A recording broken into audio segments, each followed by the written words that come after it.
Well, hello, friends. I'm going to jump right in and get started here on a very important subject that I'm going to post to public social media after this. So it may be a little bit different than what I always normally present. But I'm fairly certain that everyone knows, and most have a fair amount of intellectual respect for the great physicist Albert Einstein. Einstein was one of the most brilliant thinkers, influencing scientific thought immeasurably. Aside from his genius, mathematical calculations, he also wrote many essays, articles, and letters, including his everyday life opinions on social and intellectual issues that do not come from the world of physics. He wrote much about this in a collection of essays and ideas titled The World as I See It. In that, he wrote this, quoting, "What is the measure of human life, or for that matter, of the life of any creature? To know an answer to this question means to be religious?" You ask, does it make any sense then to pose this question? I answer, the man who regards his own life and that of his fellow creatures as meaningless is not merely unhappy, but hardly fit for life. Think about it. Think about the mass shootings that we have become nearly, and sadly to say, almost common. Are those who do this happy? What do you think? Happy or troubled? I know, a rhetorical question. There are several battle crises happening right now in this nation of America the Beautiful that's causing that beauty to be fragmented into what's become all to the right or all to the left. And we're finding so many that it equates also out to self-centered, simply self-serving. When one is highly self-centered, all other life becomes much less important. It's more about the three of me, myself, and I. As I mentioned, please bear with me all who hear this on the social platform. It's going to be about 30 minutes. But I pray and I ask you humbly to listen to see if it makes sense as I continue to the very end, hopefully. I don't speak to anyone as their judge. That's not my role. I simply speak now not from just the left or just the right, but from the human, other-centered, all life to be regarded as very special stance. Einstein did, in his deep thinking, making that previous statement, and it should be obvious for all of us if each can come out of this, I already know it all. My opinion is right. In my opinion, it's all that's important. Or at least to me. Everybody needs to think like I think. We're just tiny dots floating around on a tiny dot in a vast universe. And our single opinions that come out of our own heads, really? They're that high? Listen on. Because if that's a mind's stance, then it's more, to tell you the truth, like an unmovable dead rock by the side of the road, rather than a chance to be like a tree bursting with life along a water flowing stream of life. There's growth there. If we think we know it all, the growth is done. Done as that rock laying by the road. Is that really it? We don't want to learn and grow any more than that? Let me start with an absolute fact that even if there's non-believers in the God of creation, most of us watching here for this normal broadcast where we normally take this out to are believers of a God of creation. But if you're not, that's going to hear this, you will certainly agree that it's an absolute fact and that there are rules and laws of nature, so-called nature. Gravity, for instance. Jump off a roof of a skyscraper and you'll need to be scraped up yourself off of the concrete. Put a plastic bag over your head. Might be a better look for some. I'm just kidding. Come on, take it easy.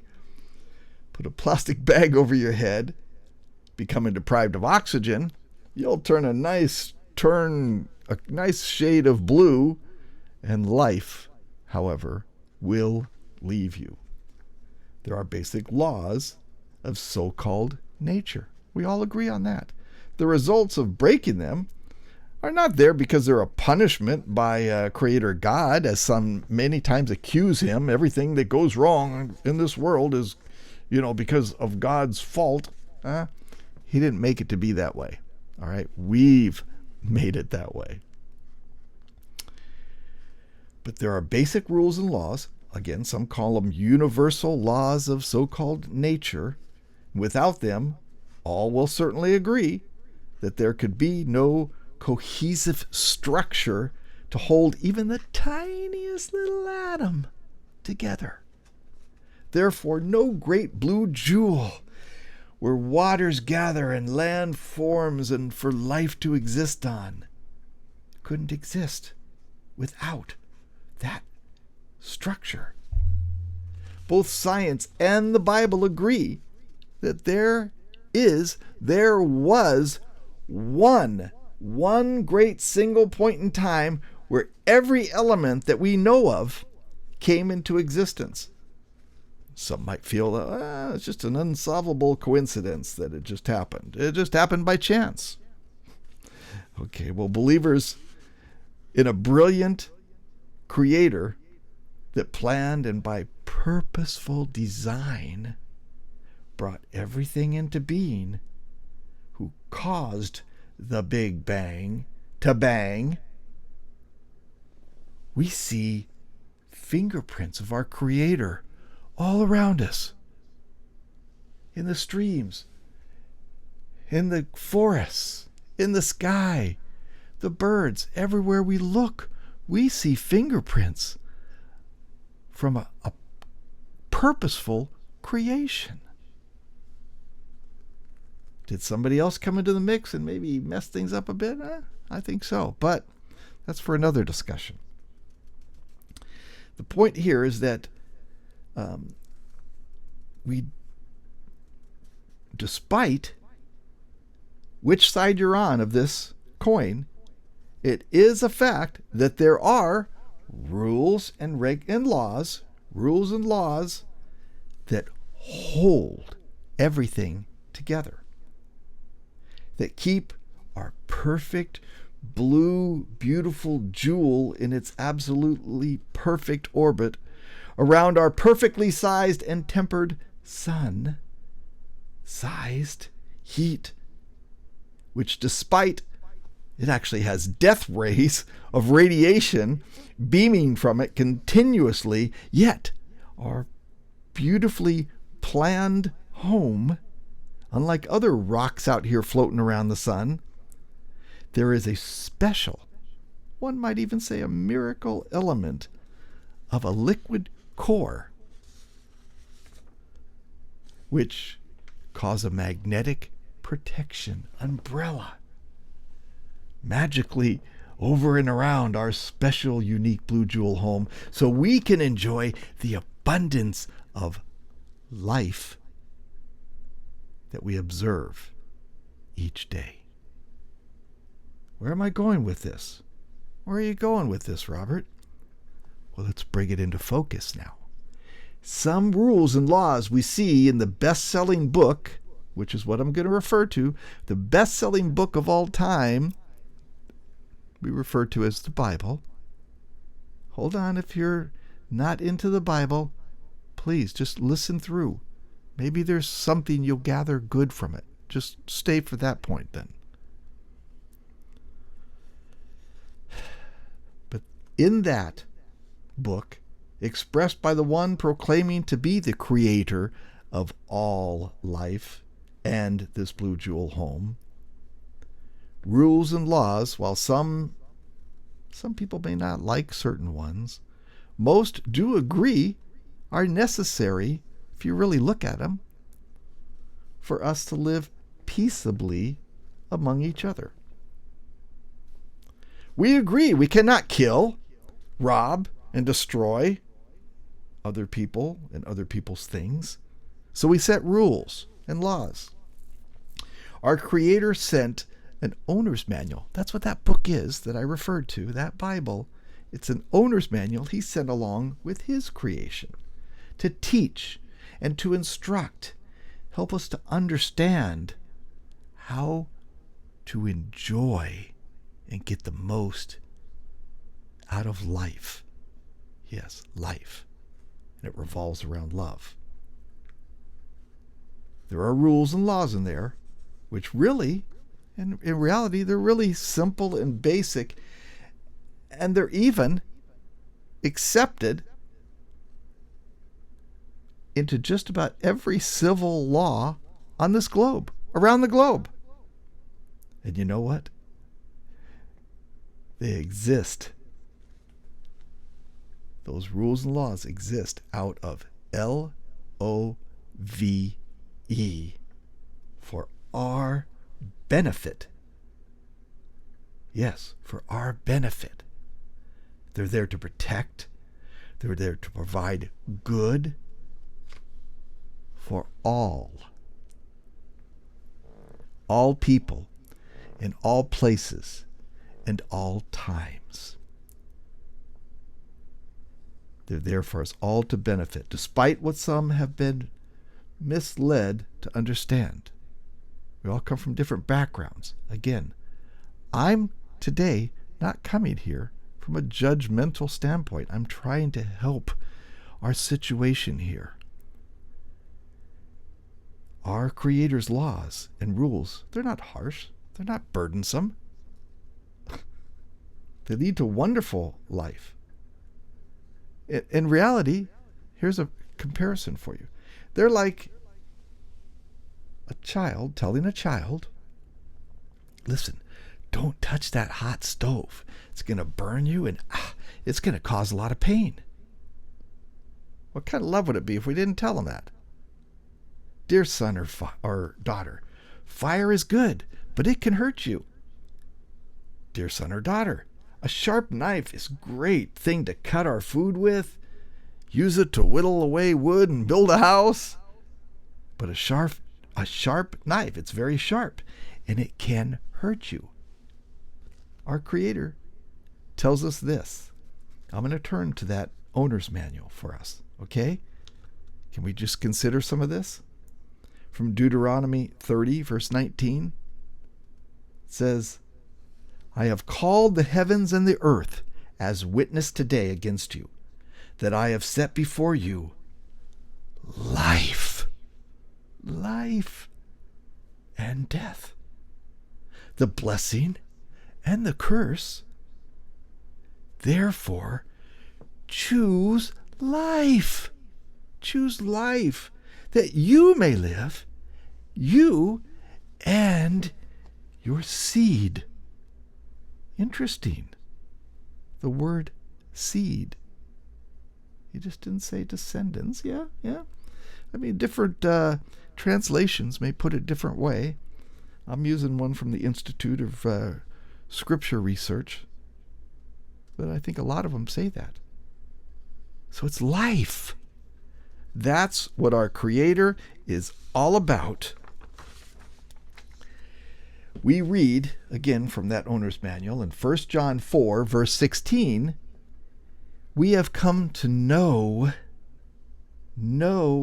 and trust the love that God has for us.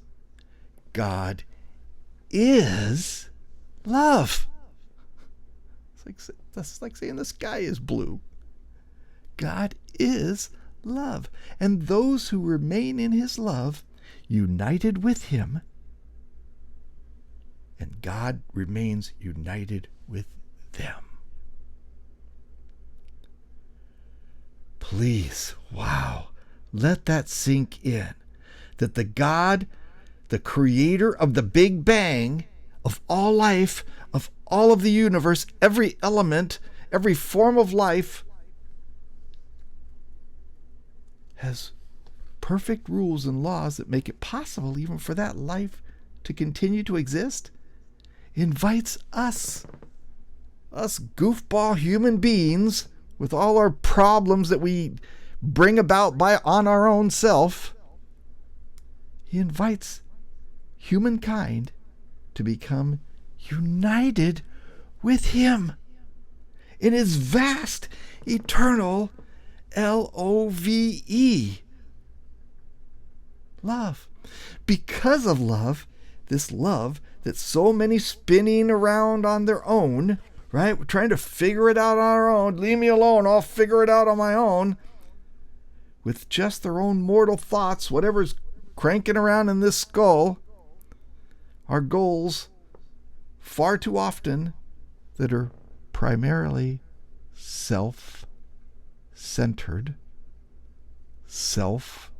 overly self-serving, living for just the three of them, me, myself, and I, tend to miss the forest, the beautiful forest, for the trees. All I see are trees. I don't see all that's in this beautiful forest.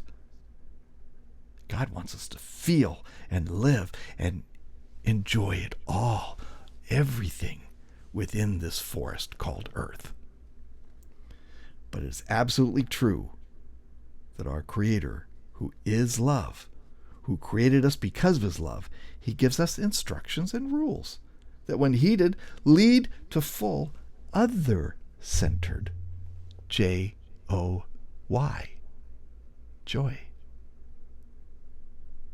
Joy and life. Because of his love, he created us. Are you ready for another mind blower? If you haven't heard this before, he tells us that he created us in his own image. Very unique. No other life form like that. We're going to go to the beginning of that book in Genesis 1, 26 through 27, where it says, "Then God said, let us make humankind in our own image." We can't even comprehend that, really. "In the likeness of ourselves," he says, "and let them rule over the fish of the sea, the birds of the air, the animals, and over all the earth, and over every crawling creature that crawls on the earth." Continuing, so God created humankind in his own image. In the image of God, he created him. Male and female, he created them. Repeats it several times. He wants us to try to get it. McFly. Can you hear that? McFly. That's unique. That's why human life is so special. We alone on life on this planet have been created after our Creator. And there's more. But it's huge. I want you just to let that sink in. The one who spoke the Big Bang into being took love to this huge, amazing level, making humankind, not other animal kinds, but humankind in the same image as himself. Each, you and I, you, with hope of actually becoming personal children of the Creator God. I hate to even move on too fast after that, but I hope that helps put it in perspective.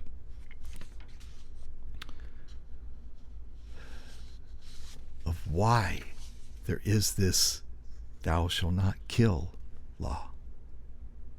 There's a special sanctity of life. We are not just happenstance mistakes. You're not a mistake.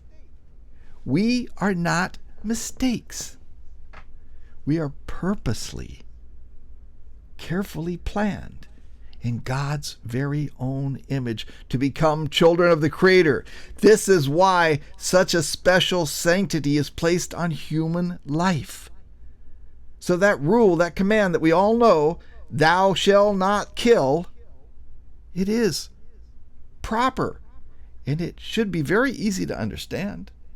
All civil laws around this entire globe, all civil laws agree on that. The laws of every land around the globe adhere to the law, thou shalt not kill. All civil authorities. Well, I'm about to make some that may watch this red-faced and angry, so I just want to say before I continue, please pause your emotions for a moment. It'll be beneficial. Please stay with me to the end. Please stay with me to the end. Because, as I said, all laws around the globe adhere to thou shalt not kill, except for when it comes to babies. Babies. I know. Stop. Just before you go down and start making red-faced comments, please just stay with me. I'm not trying to upset you. I'm not trying to upset anyone, the left or the right or this side or that side. I'm just trying to speak some loving truth that I and many have come to learn. Okay? No one would have even conceived 100 years ago that in the land of the free, truth, justice, and the American way that there would be protests against allowing babies to be born. Simply leave them alone where they're at, and they will grow to full term and birth of life that's sanctified by the Creator for good to come. Why? Please don't cheat them to it. And here's why. I'm going to give you a reason.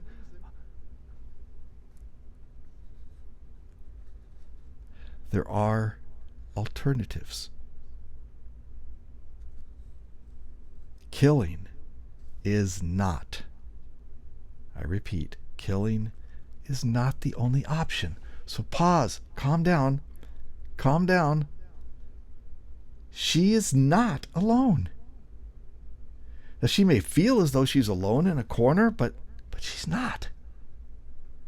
There are alternatives to women, to young ladies who, for whatever reason and circumstance that I don't know, no one knows, but they may feel they do not want to bring that life within them into full being. Some might say, but no, that's because it's only a fetus. It's not really a life. It's not really a baby. Listen, changing what we call it does not change the facts. And I'm going to show you something, so stay tuned because I got something more for you that hopefully, if you hadn't heard before, maybe you'll find enough to stop just long enough to consider alternatives. All they need is just time to come out to be a beautiful human being with a destiny that welcomes them to be children of the Creator of the Big Bang. There are alternatives for the unwanted baby. So to start with, it's only unwanted for whatever reason to that particular mother. It's only unwanted to her for whatever reason. But there are organizations, there are people, loving couples. There are organizations to help, give help and support, a safe place to live, a safe place to be protected and alone, a safe place to be with others, to receive help and support. But then also, aside from that, there are between up to 3 million, if you can believe this, over 3 million couples that are waiting, that would love to adopt those babies. There's help in the stage up to that point, and if they decide, no, I still can't keep it, there are people who want to love it to its full extent, to see it grow to that promise. Can you imagine if all the government monies, the state monies, the federal monies going to, I'll stay kind here, I'll call it by the term it's called, abortion clinics.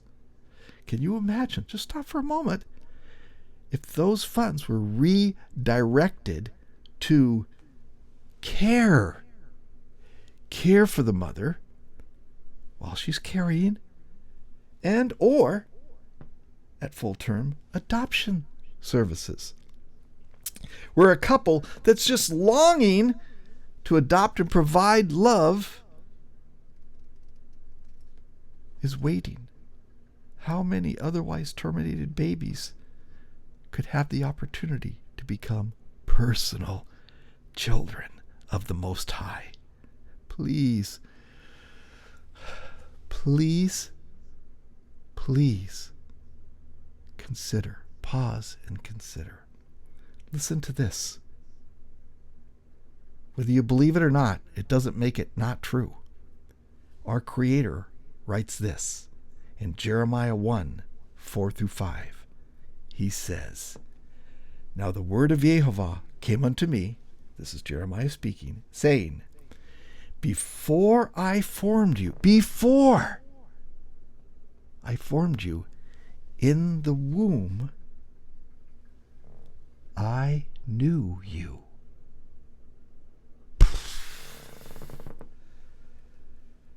And before you came forth out of the womb, I sanctified you. Now, what does that mean? Some may not understand what that means. The word sanctify means set apart for special use, set apart for higher use, set apart for that uniqueness that only we humankinds have to become children of the Most High. Before you came forth out of the womb, I had that purpose for you. I offer that purpose coming forth.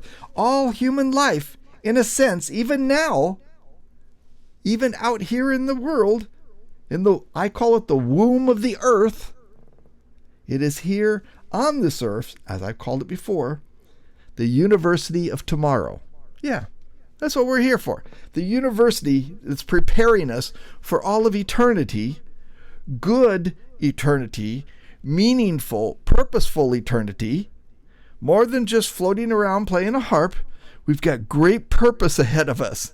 We're going to be busy with wonderful that you can't even conceive what that is, because you're made in the Creator's image.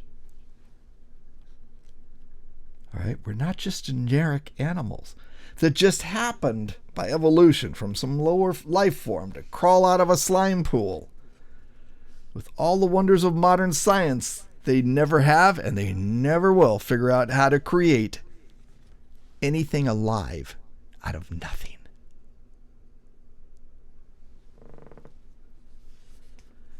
You know, without that understanding, that's why some act as dogs.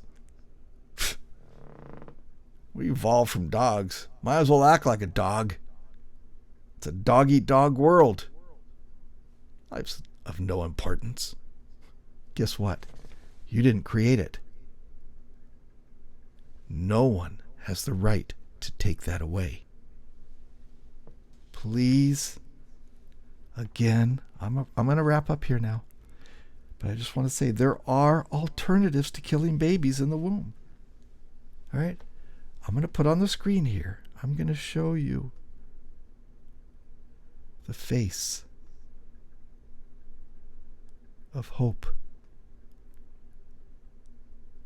Here is the face forming with eyes, hands to hold, hand to wrap your little finger in and hold on to it, feet to run, and hopefully walk into the beating heart of its mother, carrying him or her.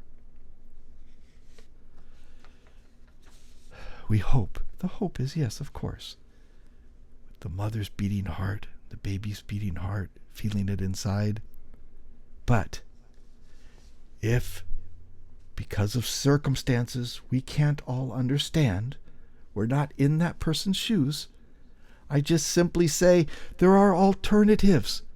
Please, please don't make a mistake. I don't care if you're on the left, if you're on the right, if you're in the center, what side you're on. There are alternatives, and there are millions waiting to provide love and care for that new human being that's forming. Please, please, stop. I ask also to please help and stop others. If you can influence others to speak to them about the alternatives, please consider. And I ask, I encourage. Doesn't matter what I ask. Your Creator encourages you to please choose life. Choose life.